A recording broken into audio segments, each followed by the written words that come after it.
सगळ्यात महत्वाची एकच गोष्ट एका पुस्तकात वाचली होती की 26 नोव्हेंबर 1949च्या संध्याकाळी भारतीय संविधान समितीकडे सुपूर्द केल्यावर बाबासाहेब आपल्या घरात बसले होते.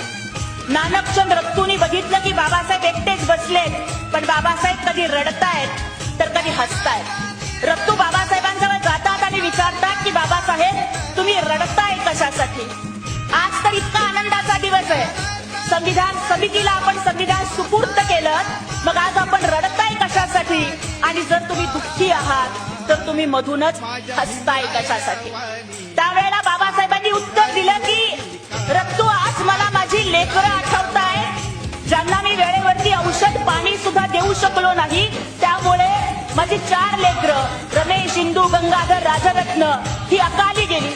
आज मला माझा राजरत्न आठवतोय की राजरत्नाच्या मृत्यूच्या वेळेस तर माझ्या रामूच्या फाटक्या पदरामध्ये गुंडाळून मला माझ्या लेकराला निरोप द्यावा लागला. माझ्या लेकरासाठी नवीन कफन सुद्धा मला आणता आलं नाही.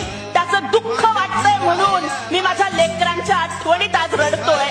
त्यावेळेस रत्तूंनी बाबासाहेबांना विचारलं की बाबासाहेब तुमचं दुःख समजू शकतो, पण जर लेकरांच्या आठवणीत रडताय तर हसताय कशासाठी? त्यावेळेला बाबासाहेबांनी उत्तर दिलं की रत्तू अरे माझ्या राजरत्नाला रामूच्या फाटक्या पदरात गुंडाळून निरोप द्यावा लागला, पण या भारतात जन्माला येणाऱ्या प्रत्येक राजरत्नाला सुटापुटा जगता यावं याची सोय भारताच्या संविधानात करून ठेवली आहे, म्हणून मी हसतोय.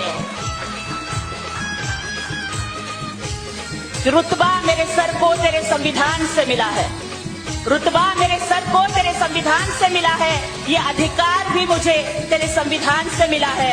औरों को जो मिला है शायद मुकद्दर से मिला है, लेकिन हमको तो ये मुकद्दर भी बाबा साहब के संविधान से मिला है.